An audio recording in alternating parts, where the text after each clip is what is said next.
Machigni kamoro moro ma intiere en kinde giki mag dak achana.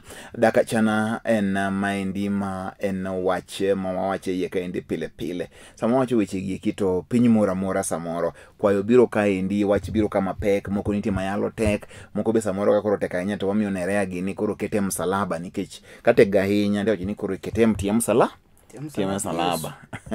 Koro msalaba no ende masamoro mokoloyo to kata kamano endo machiegni ura ahinya antiere kaendi gi jahocho Nerea Mbewa. Odiochieng' ma kawuono ni endi aneno ka Nerea biro kaendi korwako rambulu gi rachar. Ma endi sut ma kawuono goyo ok ber kendo ayie godo kabisa. Irwakri ka ng'ama maro, ng'ama bishop, ng'ama ochiwo luor ne oganda. Tibe oganda luori. Hashtag dak achana. Hashtag en dak achana. Kioro ote gi hashtag yot. Ote biro mang'eny ahinya. Koro kitiyo gi hashtag dak achana to yot mondo mi koro waluom gi jowadgi mondo mi wakete gi kaendi. Omiyo ote ma intiere godo ore hashtag dak achana. Kwa kamano ore namba mar WhatsApp ma intiere kanyo nendo kiketo hashtag dak achana. Bende inyalo tudri kodwa e Facebook page dak achana. Mar Nerea in gi Facebook page donge. To Lolwe TV to nitiere ma en Lolwe TV Kenya. To Twitter handle marwa en @LolweTV. Abende inyalo tudri koda e mara en @nikokelo7 au tudri kodi achiel kachiel. Nerea kawuono kapok wadhi e penjo mobiro kagi ging'eny kendo gidhuro. Adwaro ni mondo inyisa ni to wife material. Nyathi ma nyako kapod dongo mosepong'. Ranyisi ni odhi bedo dhako maber e ode. Ok ni dhako majaber, dhako maber e ode gi tim. Ginang'o giri. Okay. Nyathi ma nyako ka nyuol ka dongo. Kako yana wacha nadi? Kako handle herself kapod otin. Nyisi kit dhako mobro bet. Wan gi nyithindo manyiri ma dhogane kata pod otin. Nyisi kata kodhi tedo to okodhi concentrated akne nikech dhoge. Ariyo, wan gi nyithindo manyiri ma tiendgi helu helu. Kata in kode odi kata yore en odhi adhiena odhi kuonde te mano be ok los dhako maber.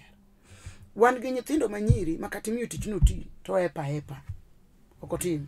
Nyiso ni ok odhi loso kit dak maber mar miyo. Wan tiere kod nyithindo manyiri yani wan gi tek. Onge gi respect. Chakre piny nyaka malo. Ing'eni nitie luor ma nyaka nyathi matin miyo luor kata duong'ne. To nitie luor mimiyo mbeseni be, to nitie luor mimiyo joma dongo ni. Koro wan gi nyithindo moko manyiri mo onge anga luor completely, yani onge luor chakre piny nyaka malo.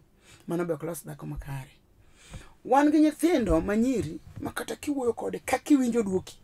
Nyisi ni kata kodhi odak gi dichuo. Mane kaka odhi duoke tiene ok odhi loso kit dhako maber. Koro kit nyathi ma nyako ma loso dhako maber ging'eny. To kido gideno kapod nyathi tin kose mana ka koro osebedo ng'ama duong'. Ondike e muma mar ngeche ni kit nyathi nyisore kapod otin. Kendo timbe ma nyathi timo ema nyisi kite. Koro kido chakore sama ng'ato konyuol ng'ato kochako ng'e gik moko pogo ber gi rach to ineno kido.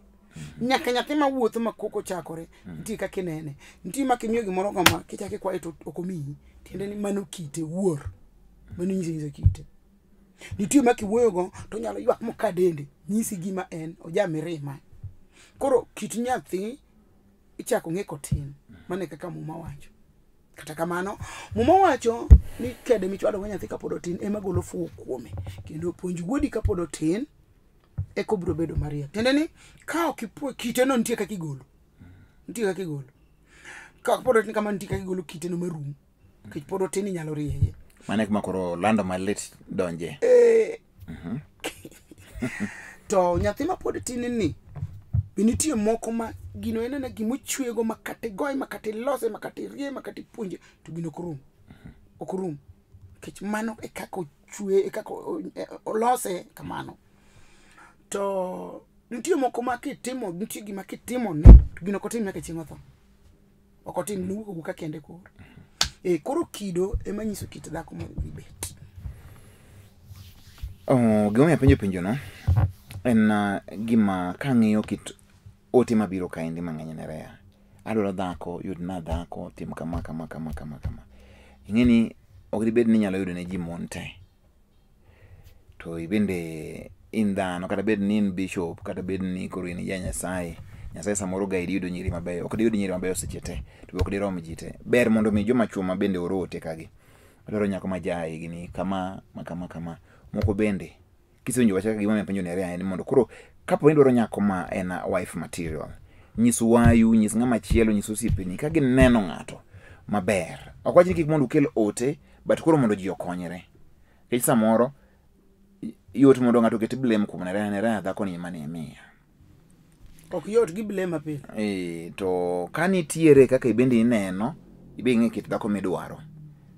Nyise ji, share gi ji ni daher dhako machal kama, machal kama. Koro kapo ni neno kata nyako moro mantiere kamoro, inyalo tuda kode mondo mi wago mbaka. Ka wasetudo ji pod omedo mana nyiso ji ni kapo ni dwaro dhako kata dichuo, to koro ikelo ka. To ber gima madwaro ga ahinya ni wakony joma kiny madhi kethre. Keny manyalo kethre mondo los kik kethre. Kech mama wacho ni keny en gima opuodhi. O kamano. Keny opuodhi kendo en gima sacred. Gima sacred en gima opuodhi kabisa gi kizungu. Koro miyo mondo mi keny obed manoendo manyak manigi olemo maber. Ber mar mondo mi joma donje keny ong'ire kata mana husband material be nitiere idwaro ga. Mago be nitiere. Koro nyiru be sama manyo chuo, we uru thung'o nere gi manyo chuo. Odo manyo chuo temo yodwa mo miwa nyiri ng'ato ka ng'ato. Mano be nyare bed ng'ama super, itangi bed a super human being.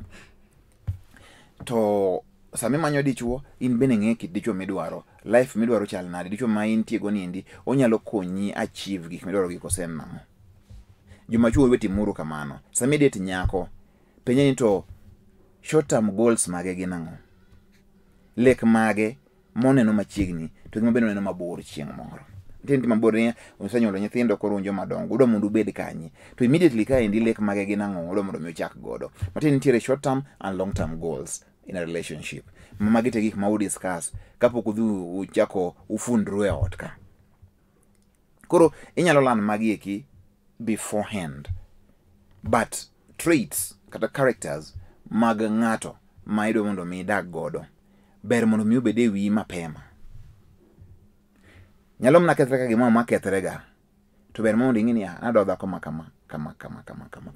To ok ni dhako kama endi in terms of physical appearance.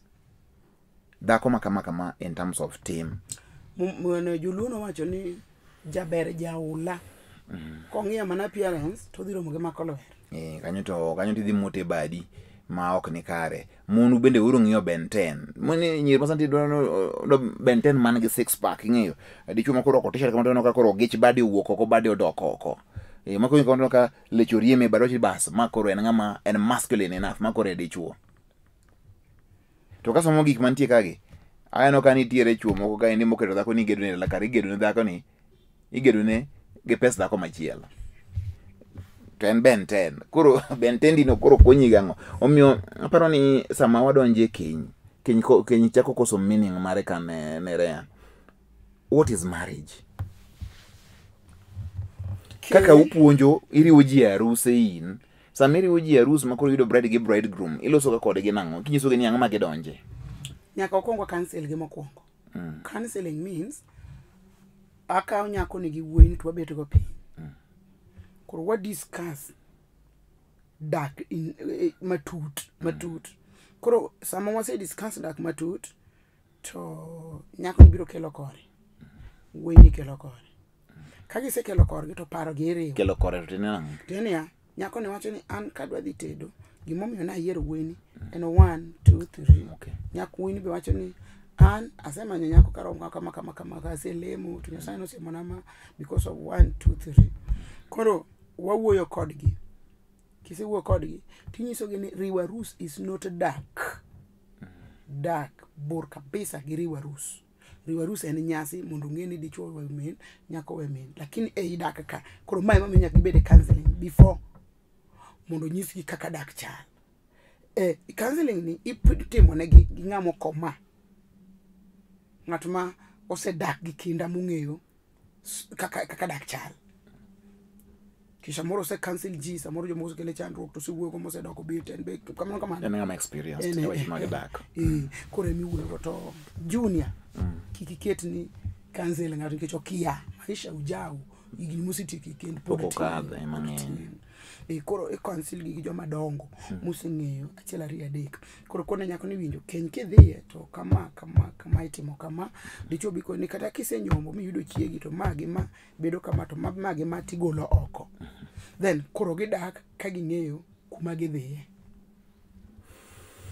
To Nerea seche molose wach keny nikech gima dong' madwan mondo wa discuss kawuono maber ahinya en ni keny en ang'o ma ji dwaro e keny ka nikech ing'e ni gini sani lal ne ji to magi puonj ma nyaka koro kete dak achana ka ang'o ma idwaro in a marriage. Na yudo dichuo moro mondo anyisi to kwano sera gi chiege for 17 years.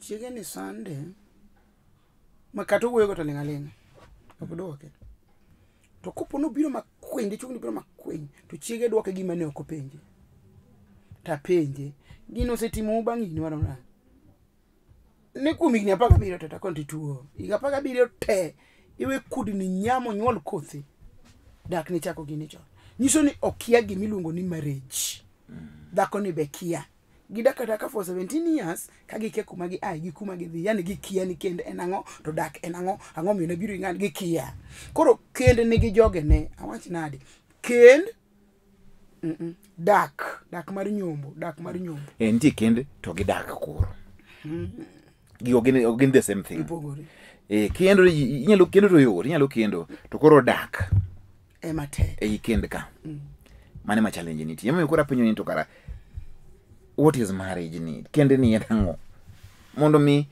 ji ong'e nikech ano ka ji mang'eny nie gima dhi dono jomoko paro ni kosekendo to giko mar wach kende kai makori rome gi mabonde na mlima to kende yani dak awach na marriage sie mumbe nyasaye wach ndako no min kod wuon dicho no min kod wuon jari ono pado bedi moro achiel tie gi moro achiel ni en ni gimi wacho ema dhigo gima wacho emidhi oteni wawinj waromre winjore ma okin misigse gi mar ni ane wichka bing'e an man kiteko an manyuomi ino ke nyuoma marriage en winjruok yani apani onge ng'ama temo ketho ne wadgi onge ng'ama temo nyanyasa wadgi onge ng'ama temo kelo mirima ne wadgi onge ng'ama temo kelo achaya ne wadgi onge ng'ama temo ting'ore ne wadgi yani gidhi yani giwinjore gidak gi kwe ma marriage ni chal ni en consultative process manyaka chieng' usiko consult yana en a consultative process ngara ka gimodhi marriage ko ni min ng'ane in fact ni koso na to mano kaka nuo chako dak be kaka ni winjore no dagi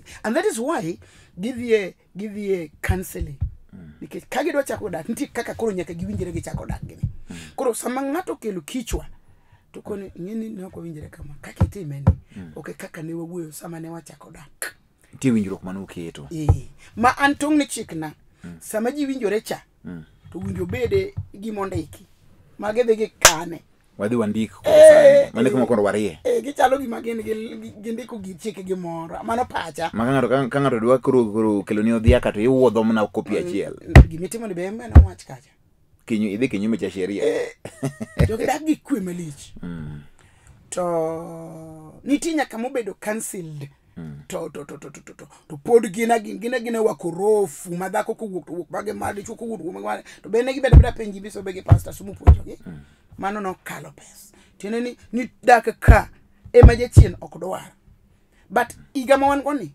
ni marriage ma jo 25 ka to 35 ibiro ido ka ok dhi jo 20 to 25 to 35 nyalo choro to 40 ka mano for example dichuo nigi 40 years dhako nigi 35 or dhako nigi 25 dichuo nigi 30 yani mano iga ma wuoyo kawach ni kawa dak gi wuon ansi ni 40 age koro ik jogi joma jo 25 to 30 to 45 ka jo 25 to 40 ka je chino donje kabisa kendo wore proper to wore ma onge gima nyiso no wore yani on wore mo kethre kendo yudo ka sama gibiro iri monde konygi to yudo ka pek man ni 35 40 ka 25 ka nyiso ni jogi nokawre ne ok omigi chik mar kend, ne ok omigi, koro giwaw ni awama giror ni arora, to miyo jachien oyudo nafas maduong' mondo keth keny,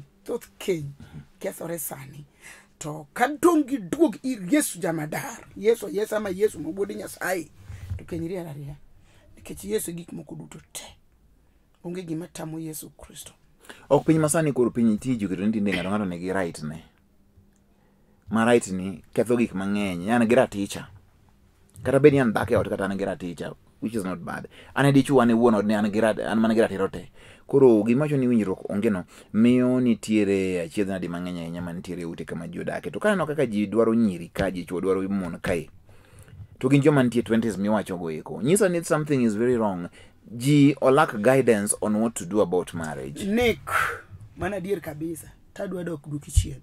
Iwacho ni kawuono ka ji odake ot, to awacha ni wuon ansi ne wikelo kami kelo na an gi raticha. Wuon ansi be ni wi ma wacho no an gi raticha. That is not good and it is not true. Nikech ka koro chopo ne ng'ato ka ng'ato wuothe ratiche, to nyiso ni abiro wuok ka tadhi chodo chuo kata bich taduge odi, because that is my ratiro. Mano ratichi. Koro kinyal wuoyo kigo ng'we nikech raticha. Koro wach mar ratiro to kadiera mano bedo cancelled. To ji inje kabisa. Fog off out. To ji bedo joma koro ndiko mar Nyasaye wacho. Mon nyaka luor chuogi, to chuo nyaka hero mondgi. Gima biro kelo dichuo ero chiege nikech oluore. To an extent makoro kama odwa kelo go furugo onge, nikech dhako ni oluore. And it is obvious ni dhako nyaka bedi chik mane bochwore, nikech mane kaka muma wacho. In fact kata ka wapuonjo dak achana to winjo wadhi gi muma bi, nikech muma wacho ni dhako nyaka luor chuore, dichuo nyaka her chiege. Gima kelo hera en na luor chuora. Yani gibite mwacho ni onge option. Mwacho ni dhako nyaka, a must, dichuo be nyaka. Koro dhako kochiwo luor to dichuo ere automatic, to dichuo bende ere automatic ma en nyaka. Koro onge option kanyo.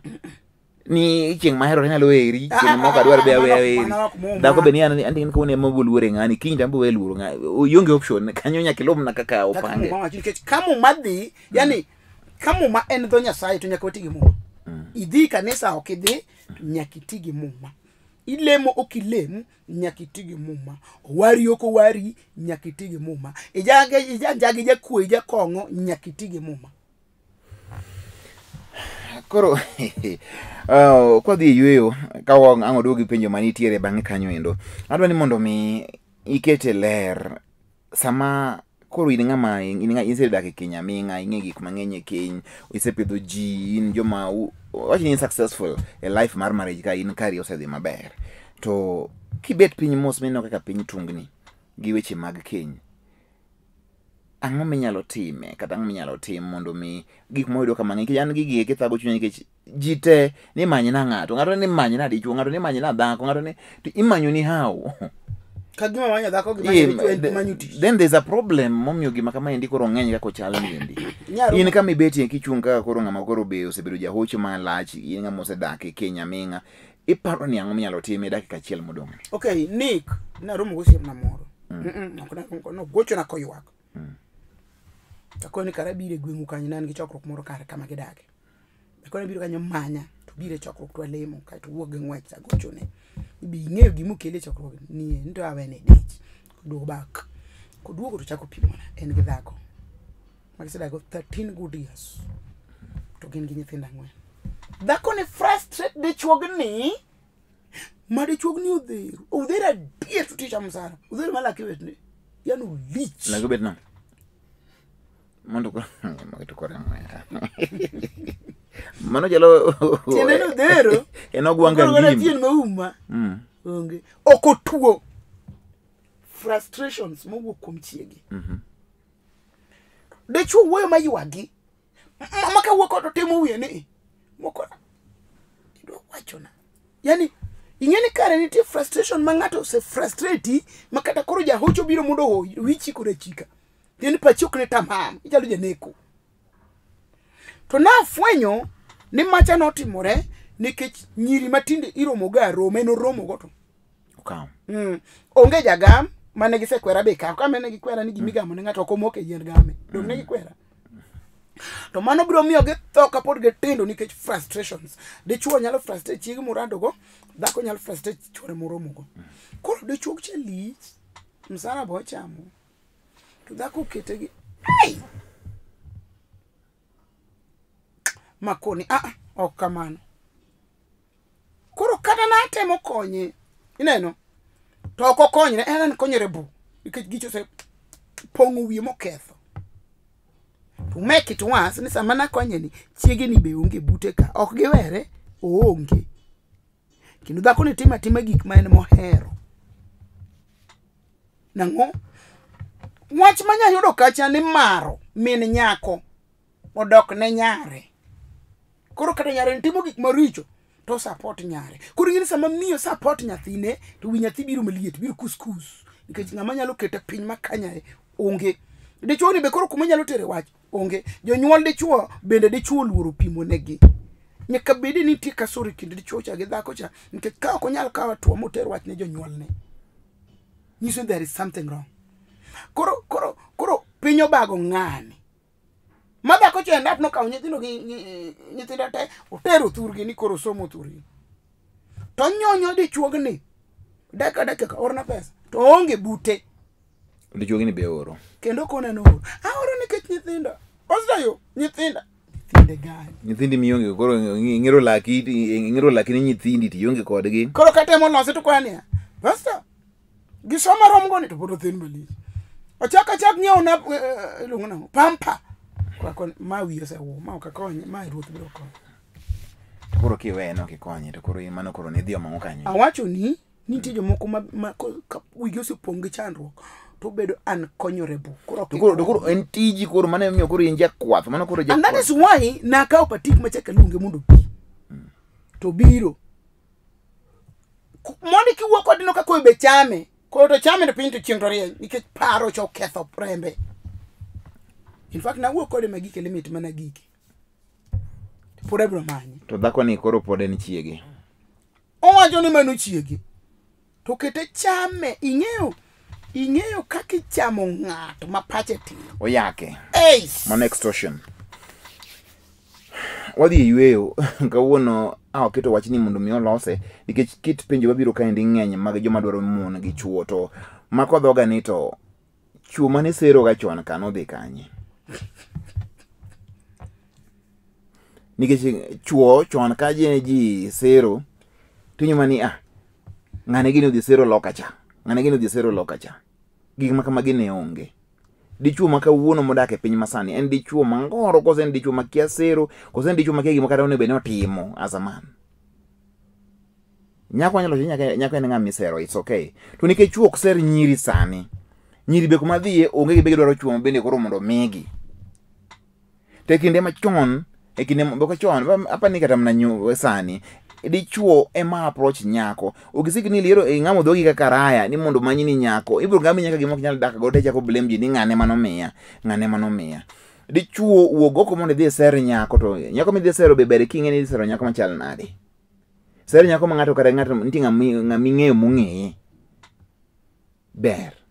Uromo gi nyako nudhi e movie uromo gi nyako nudhi e get together uromo gi nyako moko yudo ke ang'o iromo gi nyako tikao koro samang koro laki bede kaka ne wacho laki jo bed nang samang koro ngiro laki ka guk motho e yamo ma wang biro makwa ma dhako frustrate to nikech ng'ama ne nyalo ringe dhire onge mane kama gigi nitiere mak mana ni aparo ni chuo makawuono you are letting us down the uru mondo ser nyiri wuguru ko mondo ser nyiri ai uru fuo moko manano ni ja 24 years ajini mondo manye nyako yatima this kabisa imanye nena ngumo timo ja 30 years mondo manye nyako ja 50 years mondo manye dhako modago kwani ang matimo chuo masana nyaka no bed nyaka 50 no rito ganga ai omera ne uduoko boy child piny magi moko nyali yiego koro in fact ruchuo moko godo bedo magere gi joma chuo makia sero to gikia sero to mbi mondo mi script ma sero mondo dhi sero go pimo wiji kai in bi adhi Yesu to ka warruok to biro loso lewi ti yudo nyako to walemu to kanisa ukanyo dongo bentie mochuo makiase yoro marito mna Yesu to ku and that is why wadwaro gi mondo walam ne gin kisama waseyelwedo kuomgi to nitie teko ma malo to lwar kuome to loso ngima kanisa ni sani ndin bishop maduong' mane kanise puonj chuo mantie kanisa igo mondo ging'e sero nyiri and that is why wacho ka ni ka gisebiro ir Yesu to gik moko duto dhi maber en Dak Achana.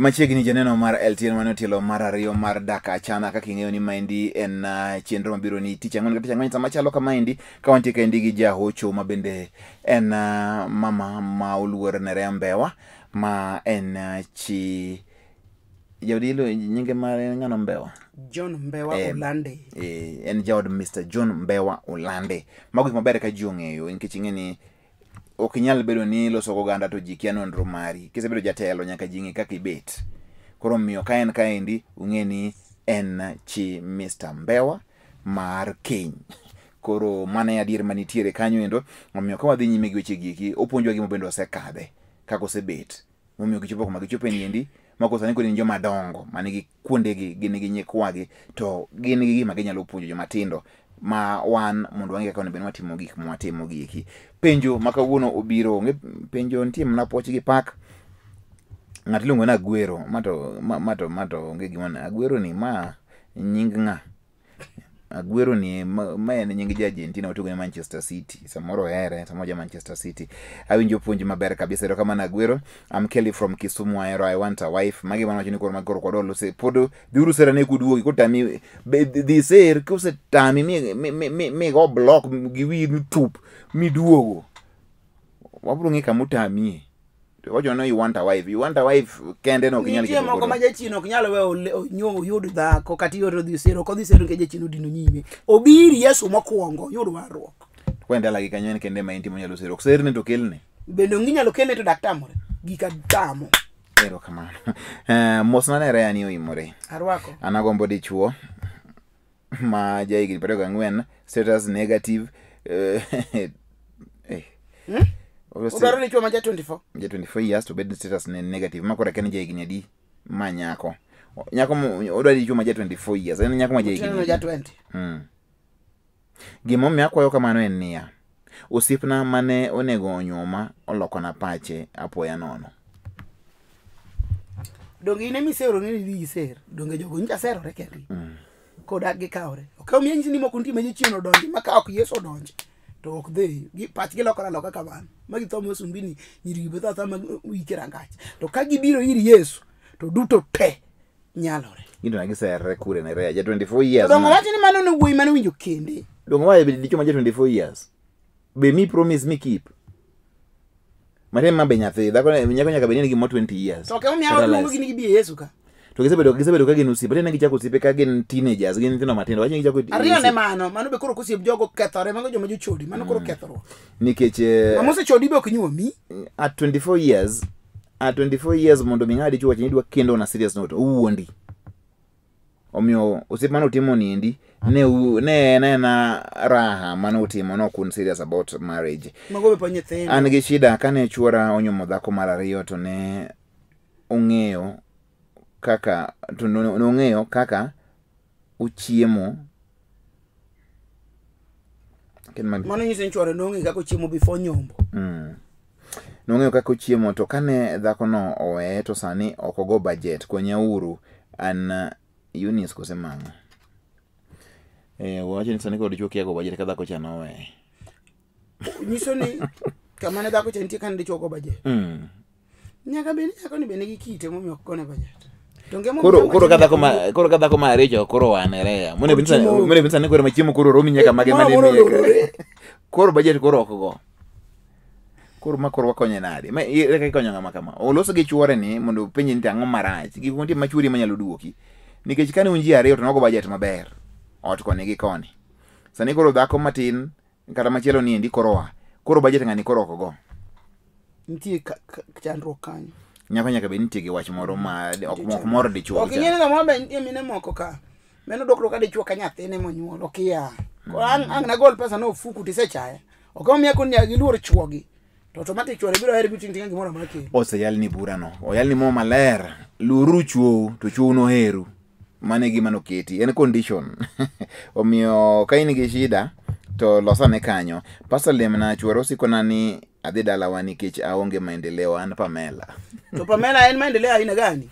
Puodho kidhi, ohala kitim, nyuolo kinyuol koso en maendeleo mane?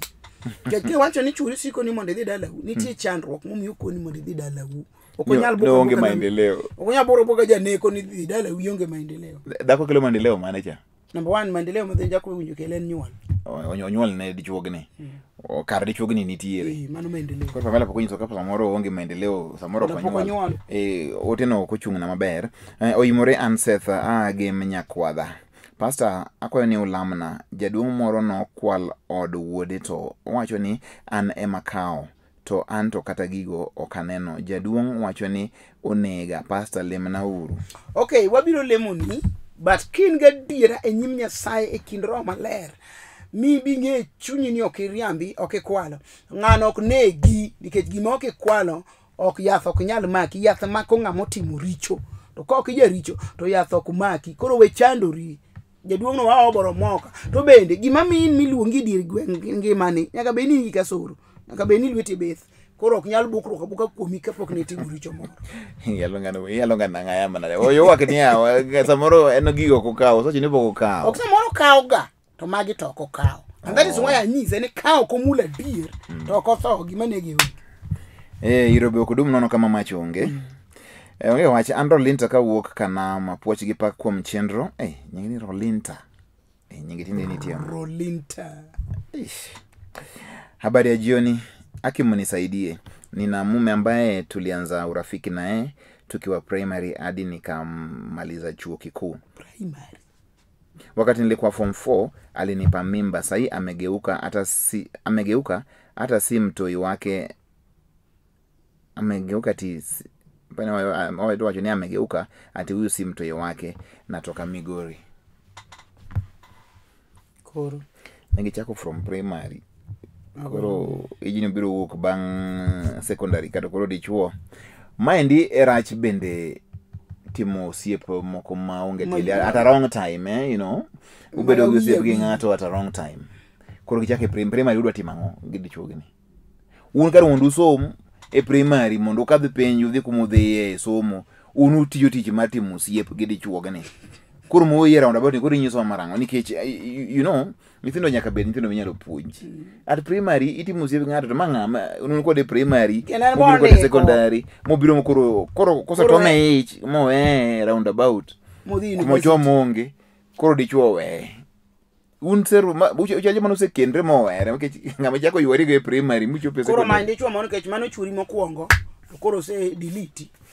Otimo gimiluongo ni impeachment o impeach. Koro kendo gima kama kosedhi alanda kama ma okunyuom Ruto koro bedo mate kusecharu. Nikech usengeru matut kabisa.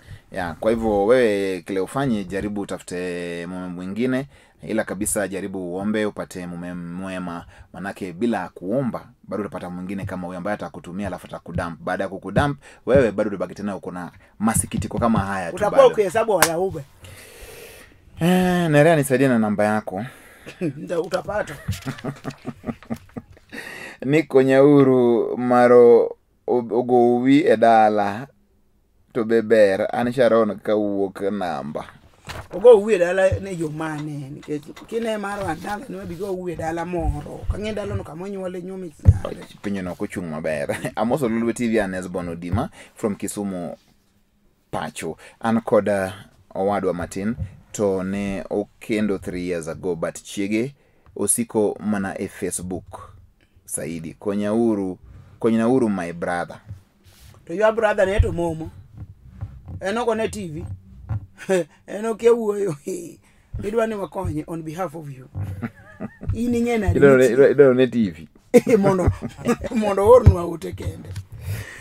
koro en ong'e nade nitie wadgi osik e Facebook kech mano ok chiege be ok odak go ong'e nade ni dhako ni osik e Facebook ong'e nitie nyithindo moko madwa mano oroch kuonde jowadgi odwa ni mondo ogonganisha kichwa yao mondo koro wadgi chone ni chiege osik to wadgi to wang'yo dino ok ne ka chiege ni e Facebook omuofu to piny masani be sani Facebook baro ji ndasi social media kayo baro ji ndasi na reya ute tini jok los gate ute idonjo mana simu charger ogonyo wuoche oketo piny tiende oketo gwenyo kama e mesa ong'iyo Facebook ong'iyo WhatsApp simu mo kae charger mondo yani oketo bundles to gi moko rume simu en bundles to gi match koro en mana ka monyer kende simu wacho takataka mang'eny e Facebook kanyo maonge kata gima timo kata chielo samoro post pichni ne chuo samoro dichuo post pichni ne girlfriends that's the kind of to girlfriend gi boyfriend picha nada post e Facebook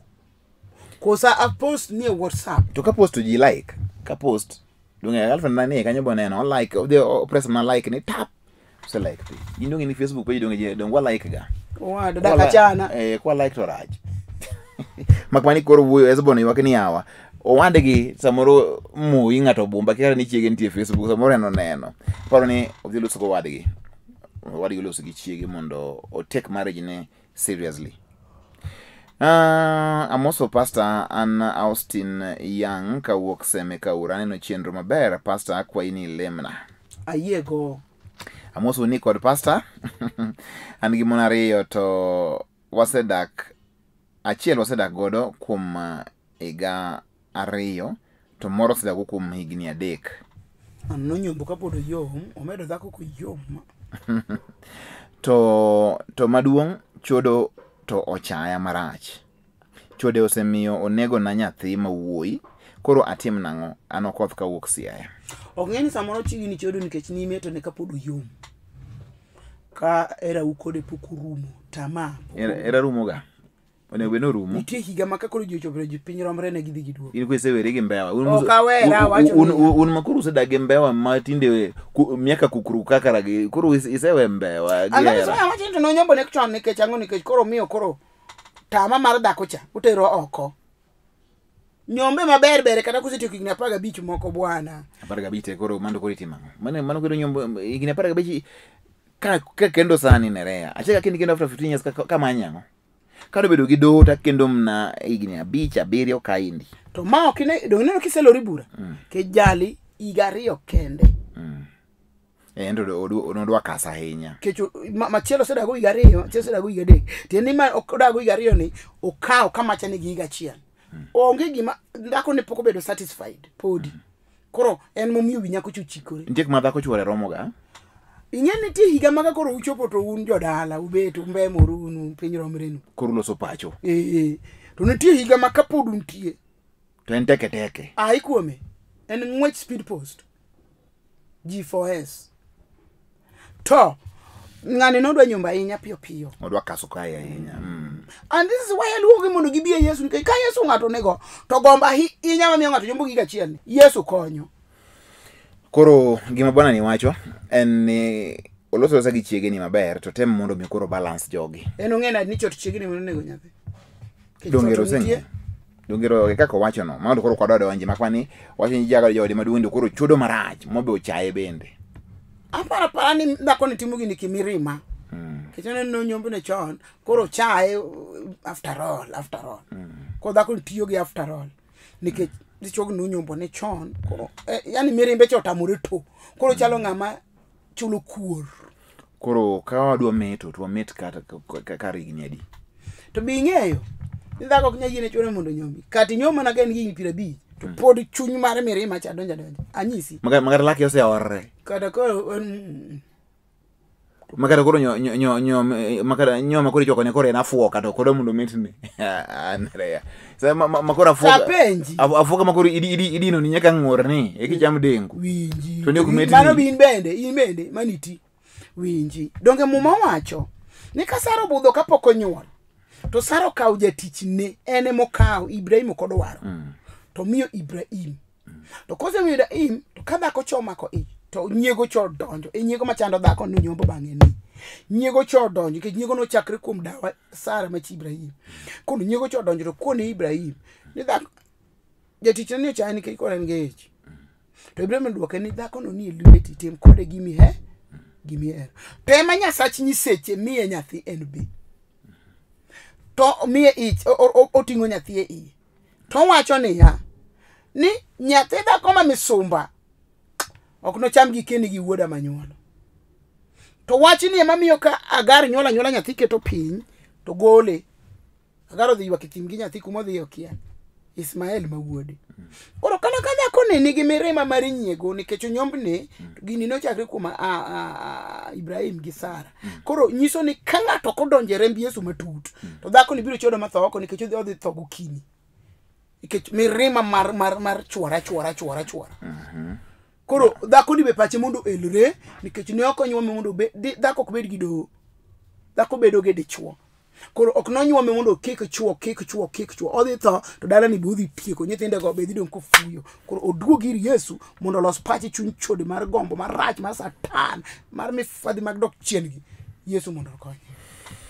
Nick mara ne aweyo Nairobi kokona ni odwaro mar mondo me wa divorce mondo omany boyfriend gima lit na dhake madwaro boyfriend Nick mara na aweyo Nairobi ka okona ni odwaro mondo wa divorce mondo omany boyfriend gima lit na ni en kod nyithindo madongo aweya okorbi ni awe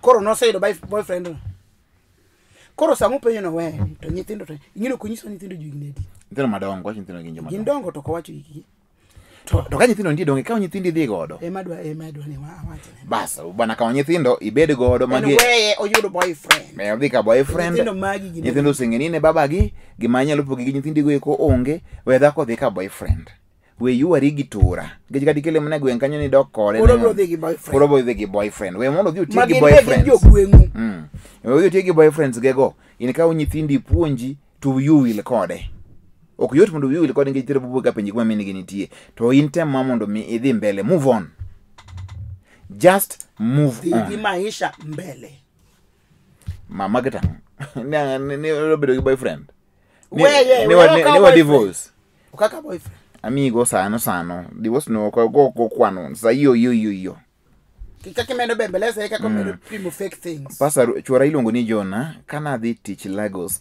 to ayudo ka chwara okendo dhako moro to ka penje to wacho ni nitiere tembe mano kale atim nang'o an Britna to itiko na ladi Lagos sama ne di Lagos nuwinjuru kode nang'o no riti nyaki duogi to sama churi kon ni tembe nitie mano kale gi to ki onyisi ni ne gin tembe mage osekende ni Brinta gimitim manyeki dijo boktangi we ni dhi Lagos mi dhi no dijo kuse unu kendru virtually tingi mongelongo ni virtual meetings jiru you cannot exercise marriage virtually ngamiero nyaka bede mana kanyo intie age moro makuse kendru gi ngato podo kunyalo weru sechego donge gik mate moche sechego koro miyo ngani bende kare ngama rembe go jawa nyako manya ngama bro konye okutanga keti ni kuro nini Lagos kuro eseme jawa jalo ni kagemi ni remote mai remote goni koro tasimi rembi mago jawa ni nyaka duogi ka Lagos ibiro ang'o biro nago no winjo ting chware gi dhego koro kae to Brinda wuondowa ng'ama dichuo mora will marry believe you me nina mume mwenye anatafuna miraa na pombe saa hiyo ananitaka tu vita kila saa kachuri ko mondi osebedo ni en koro en onyamo kambula kadiel jo mose ketho kambula kadiel en koro en chiayo en koro en chiayo to kuong bende okopogre godo kuro okuoto kal to mira ochamo itie to en ngama bende koro en onyamo kambula koro in gi dhako in gi dichuo kose in gi chiayo. Kwa hivyo unajua saizi anachana ako zake ni starehe yake. Akikunywa pombe ako starehe zake. Pengine hapo hivyo kufurahishi. Kitu fanye hebu muongeleshe. Kama umeshindwa, tafuta mabrother zake, mama yake, ama watu wengine wamuongeleshe. Kama unaona haikupendezi kabisa ati ni mtu anachana na kwa hizo mapombe zake, ile kitu utadu hapa hivi mimi nakwambia tu bila kukuficha. Uchali pengine kuna ma-stress zake. Na kama ni stara yake, lazima wewe ubonge na yeye aweze kuchanuka. Ashekwa na wewe kama bibi, kuna tabia zingine lazima mtu atawacha. Hata hivyo, mira sio mbaya. Lakini pengine kama anaitumia vibaya, huenda tukasema pengine kuna ubaya pale. Pombe pengine kama anakunywa pia zaidi, pia ina madhara zake.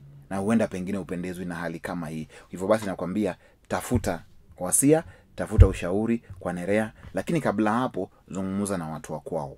Uone kama kunaweza kuwa na tofauti. Mimi ningeweza kusema ya kwamba sama ng'ato madho kongo wiyo se wore nikech gik makech maketho paro. Sama nyamo mira mano ng'ama onge mwelekeo nikech ibo iro ko nyamo mira magi otaw to olaw to kiro ka chietho tudo ng'ano onge paro. To kamo kira green power.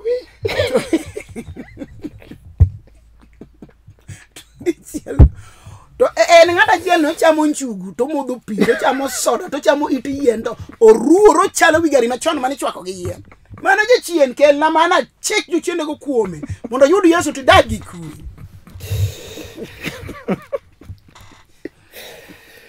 Watieko Nerea chora ya gi nyathi ma jadweche 7 odok kendo girlfriend machon. Otbe ne wasechako gero. To kara nyako no koro sani koro nyako no wacho ni enema ochiwo ga pesa mar gero ot. Chora en police, nyako no be en police. Atim nango. Okay. Gima mondo chori otim kata be ni nyako ne mane choro pesa mar ot mondo gedni mano ok ode. Mano odi gichoka msachi gigi nikeche polisi nigi pesa moko fuye moko oko mar msara koro gichoka pesa gigi to giger ni ot gitieki kasto kana ka koro gikawre to ine odi chuori ni bowewe gi nyathi okaw pesa ma nyathi chamo mano misike ng'ato ok wene ng'ato tuwe ng'eyo dhigo dhako nyalo ka nikech mano bendo ka nikech pesa gima ng'eyo ni ok gidhi dak ine dhako. Koro we chandu wi kel weche go ne Yesu mondo wil pache to ger ni ot dagi kwe. Onge wache watieko chenro kuom saniendi pastor Maendi we monda somni Maendi pastor an ne abet higa 3 gi jaoda ka onge tich. Kendo na miye luor to gima na wuoro kano yudo tich no loko pache. Monindo nyaka oko to ne